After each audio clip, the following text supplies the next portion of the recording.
अस्सलाम वालेकुम रहमतुल्लाहि व बरकातुहू। कैसे हैं आप सब? उम्मीद करता हूँ आप सब खैरियत से होंगे। मैं हूं मंजिर वकास और आप देख रहे हैं बिजनेस स्कूल यूट्यूब चैनल। दोस्तों, आज हम जिस टॉपिक पे बात करने जा रहे हैं, मुझे यकीन है कि इस टॉपिक पे आज से पहले आपके साथ किसी ने बात नहीं की होगी। हम बात करने जा रहे हैं कि ये जो चोर बाजारों में हमें सामान मिलता है सस्ता, या अफगानिस्तान के बॉर्डर से जो सस्ती अशिया मिलती हैं, ये हमें सस्ती क्यों मिलती हैं? लोग कहते हैं कि ये स्मगल शुदा माल होता है। तो स्मगलिंग बेसिकली है क्या?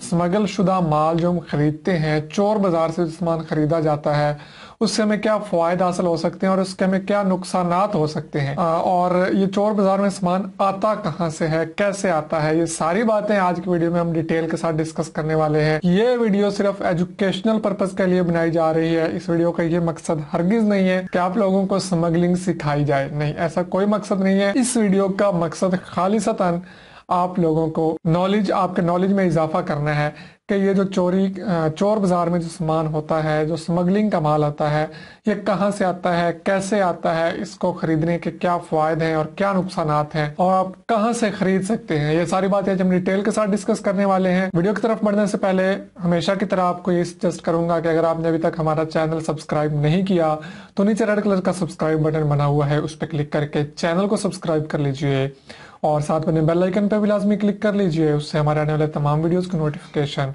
सबसे पहले आपको मिलते रहेंगे। तो चलिए बढ़ते हैं आज के वीडियो की तरफ। दोस्तों, आपने सुन रखा होगा अक्सर जगह पे, कराची के कुछ बाजारों में या अफगान बॉर्डर पे या और भी कई जगहों पे चोर बाजार के बारे में। इस पे बहुत सारी वीडियोस भी बन चुकी हैं यूट्यूब पे कि चोर बाजार, फलां शहर का चोर बाजार, फलां शहर का चोर बाजार। उस पर तो हम बाद में बात करते हैं। पहले हम ये देखते हैं कि सामान आता कहाँ से है। सबसे पहले मैं आपको बताता चलूं कि दुबई जो है, आप जानते ही होंगे कि एक बिजनेस सिटी है। पूरी दुनिया का बिजनेस जो है वो दुबई में इस वक्त, हर बंदा चाहता है कि वो दुबई में जाके इन्वेस्टमेंट कर ले और अपना बिजनेस वहां पे स्टार्ट कर सके। तो दुबई को एक बिजनेस सिटी की अहमियत हासिल है। तो दुबई ने ये देखते हुए उसे ड्यूटी फ्री कर दिया है। मतलब क्या, उस पे कोई भी चीज़ आप दुबई में लेके जाते हैं तो उस पे आपसे कोई एक्साइज के नाम पे या टैक्स के नाम पे या ड्यूटी चार्जेस जो कह लें वो नहीं लगते।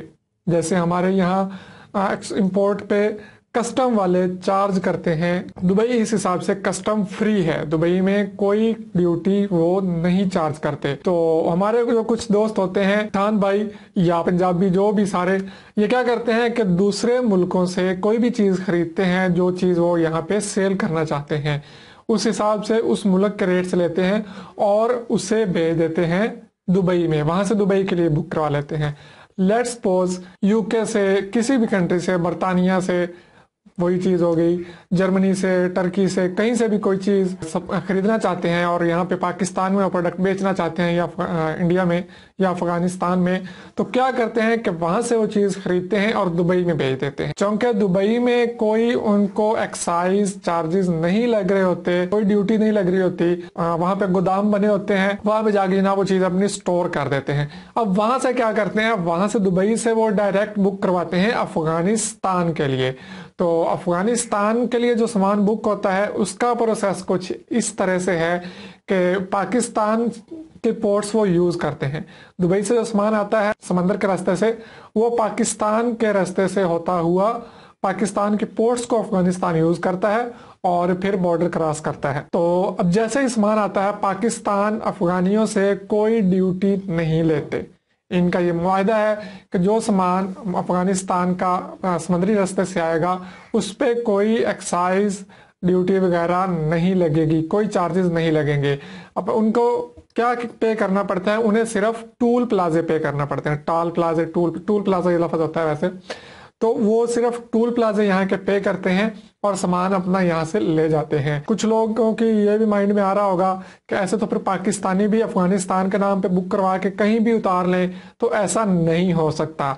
क्योंकि जैसे ही वहां से गाड़ियां लोड होती हैं, कंटेनर लोड होते हैं, तो पाकिस्तानी एजेंसीज जो हैं वो साथ लग जाती हैं उनके पीछे कि ये कहीं पाकिस्तान में अनलोड ना कर लें। तो कुछ लोग होते हैं जिनका हाथ पड़ता है पाकिस्तान में क्या नहीं हो रहा, तो वो पाकिस्तान में भी उतरवा ही लेते हैं, उन्हें कोई नहीं पूछने वाला होता। जो कि हमें कराची के बाज़ारों से, चोर बाज़ारों से चीज़ें देखने को मिलती हैं वगैरह वगैरह। تو باقی جو ہے افغانستان میں چلے جاتے ہیں۔ تو جو پاک افغان بارڈر ہے جہاں سے یہ ٹرک گزر کے اس سائڈ پہ جاتے ہیں، وہاں پہ جا کے یہ کنٹینر لے جاتے ہیں اور وہاں پہ اپنا سامان اتار دیتے ہیں۔ اب وہ تو افغانستان چلا گیا، تو بارڈر کے اس پار کیسے آ کے سیل ہوگا؟ اب وہاں پہ کنڈیشن کچھ اس طرح سے ہے کہ افغانستان اور پاکستان کے بارڈر پہ جتنا بھی سامان آپ کیری کر سکیں، جتنا بھی، اس کی کوئی لیمٹ نہیں ہے، وہ ایکسائز فری ہے، اس پہ کوئی ڈیوٹی نہیں لگے گی۔ تو پٹھان بھائی کیا کرتے ہیں کہ جناب ادھر سے کندھے پہ چیز اٹھائی اور بارڈر پار کیا، اور ادھر جو ہمارے وہ دکانوں والے بیٹھے ہوتے ہیں جہاں سے ہمیں سستی چیزیں ملتی ہیں، انہیں لا کے دے دیا، جس پہ انہیں کسٹم نہیں پڑتا، اور وہ جناب کسٹم فری چیز لا کے پاکستان میں سستے داموں فروخت کرتے ہیں۔ ایک تو طریقہ کار ہو گیا یہ، اس میں مسائل بھی بہت ہیں جو کہ میں ابھی آپ کو بتانے والا ہوں کہ اگر آپ وہ چیزیں خرید لیتے ہیں تو آپ کو کن مشکلات کا سامنا کرنا پڑ سکتا ہے۔ دوسرا طریقہ جو افغانستان سے پاکستان سامان آتا ہے، پہلے کافی زیادہ تھا، اب اتنا وہ چیز نہیں رہی۔ جب امریکہ نے افغانستان پہ قبضہ کیا ہوا تھا، یہاں پہ ان کے فورسز تھیں، ابھی تو شاید میرا خیال ہے نہیں ہے، یہ شاید ہوں بھی، اس کے بارے میں مجھے کوئی زیادہ انفارمیشن نہیں ہے، لیکن جب ان کی فورسز یہاں پہ تھی تو افغانی بھائی کیا کرتے تھے کہ ان سے سامان لے کے چھین کے یا کسی بھی طرح سے فری میں لے کے وہ ادھر پاکستانیوں کو بارڈر کراس کرا کے سستے داموں سیل کر دیتے تھے، اور پاکستانی مارکیٹس میں وہ چیز آ جاتی تھی۔ خاص طور پہ جو سپلیمنٹس ہوتے ہیں، فوڈ سپلیمنٹس، جو باڈی بلڈر وغیرہ لوگ کھاتے ہیں، ان کے بہت زیادہ مقدار میں یہ چیز پائی جاتی تھی، کیونکہ وہ جو امریکن وہاں پہ سولجرز تھے یا سپاہی تھے، فورسز تھیں، وہ زیادہ تر انہی سپلیمنٹس پہ ہی گزارا کرتے تھے۔ تو یہ وہ سارا مال ہوتا ہے جو چور بازاروں میں سیل ہو رہا ہوتا ہے، یا جو پاک افغان بارڈر پہ سیل ہو رہا ہے اور ہم خریدتے ہیں سستے داموں۔ اس میں بہت زیادہ نقصانات ہیں۔ سب سے پہلا نقصان، جو نان کسٹم پیڈ سامان ہے وہ انلیگل ہے، وہ آپ لیگل طور پہ پاکستان میں استعمال نہیں کر سکتے، اس کی کوئی قانونی حیثیت نہیں ہے۔ خاص طور پہ گاڑیاں، موٹر سائیکل وغیرہ تو بالکل بھی آپ نہیں چلا سکتے، آپ جیسے روڈ پہ نکالیں گے آپ کی گاڑی پکڑی جائے گی اور بند کر دی جائے گی۔ اس کے علاوہ جیسا کہ پچھلے دنوں میں چل رہا تھا کہ جو نان کسٹم پیڈ موبائلز ہیں ان کو بند کیا جا رہا تھا، 20 تاریخ دی تھی اکتوبر کی، لیکن اس کو بعد میں ایکسٹینڈ کر لیا گیا۔ جو نان کسٹم پیڈ ہوتے ہیں موبائلز، وہ پی ٹی اے سے اپرووڈ نہیں ہوتے، ابھی تو ایکسٹینڈ کر دیا گیا تھا، لیکن ابھی فیوچر میں دوبارہ وہ چیز لانچ کریں گے، اور جتنے بھی نان کسٹم پیڈ موبائل ہوں گے ان کو بند کر دیا جائے گا، وہ آپ کے کسی بھی استعمال کے قابل نہیں رہیں گے۔ اس کا ایک جو بہت بڑا نقصان ہے وہ یہ ہے کہ جب ہم باہر والوں کی چیزیں استعمال کریں گے، فارم سے آئی ہوئی چیزیں استعمال کریں گے، تو جو پاکستان میں چیزیں تیار ہو رہی ہیں ان کی وہ ویلیو نہیں رہے گی۔ تو جو پاکستان کا بزنس مین ہے وہ پھر وہ چیز تیار نہیں کرے گا، جب وہ تیار نہیں کرے گا تو پھر وہ چیزیں مہنگی ہوتی جائیں گی۔ کیونکہ یہ چیزیں نان کسٹم پیڈ ہوتی ہیں، مطلب کہ ان پہ کسٹم پے نہیں کیا گیا ہوتا، تو جب کسٹم پے نہیں ہوتا تو پاکستان کا جو قومی خزانہ ہے اس کو نقصان ہوتا ہے۔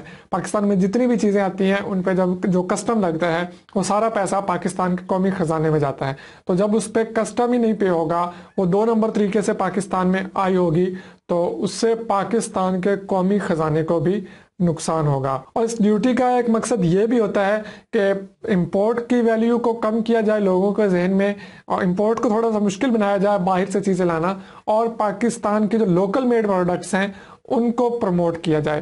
لیکن جب ہم وہ ایکسائز والا کام ہی ختم کر دیں گے، ٹینشن ہی نہیں ہوگی کہ جناب اب ہمیں ٹیکس پے کرنا ہے، تو پھر پاکستان کی جو پروڈکٹ ہے اس کی ویلیو مزید ڈاؤن ہوتی جائے گی۔ بجائے اس کے کہ ہم فراڈ کریں اور 2 نمبر طریقے سے امپورٹ کو پروموٹ کریں اور نان کسٹم پیڈ اشیاء کا استعمال کریں اپنے 4 پیسے بچانے کے لیے، ہمیں یہی چاہیے کہ ہم زیادہ سے زیادہ اپنی لوکل میڈ پروڈکٹس کو پروموٹ کریں، اور ایسے تمام لوگوں کا بائیک آؤٹ کریں جو کہ نان کسٹم پیڈ اشیاء آپ کو فروخت کر رہے ہیں یا اس کو پروموٹ کر رہے ہیں۔ لوگ باقاعدہ ویڈیوز بناتے ہیں یوٹیوب پہ، جناب چور بازار سے آپ سستی چیز خرید لیں، نان کسٹم پیڈ چیز خرید لیں، یا آپ افغان بارڈر سے فلاں چیز خرید لیں۔ تو میں آپ کو یہ سجیسٹ کروں گا کہ خدا را پاکستانی پروڈکٹس کو پروموٹ کیجئے، اور یہ نان کسٹم پیڈ والوں کا مکمل بائیک آؤٹ کر کے رکھیے، تاکہ نہ تو ان کی یہ چیزیں سیل ہوں گی اور نہ ہی وہ مزید سمگلنگ کے بارے میں سوچیں گے۔ امید کرتا ہوں آپ کو ویڈیو پسند آیا ہوگا۔ آپ کو یہ ویڈیو کیسا لگا کمنٹس باکس میں اپنی رائے کا اظہار ضرور کیجیے گا۔ ملتے ہیں کسی اچھے سے بزنس آئیڈیا کے ساتھ، تب تک کے لیے اجازت دیجیے، دعا میں یاد رکھیے، اللہ حافظ۔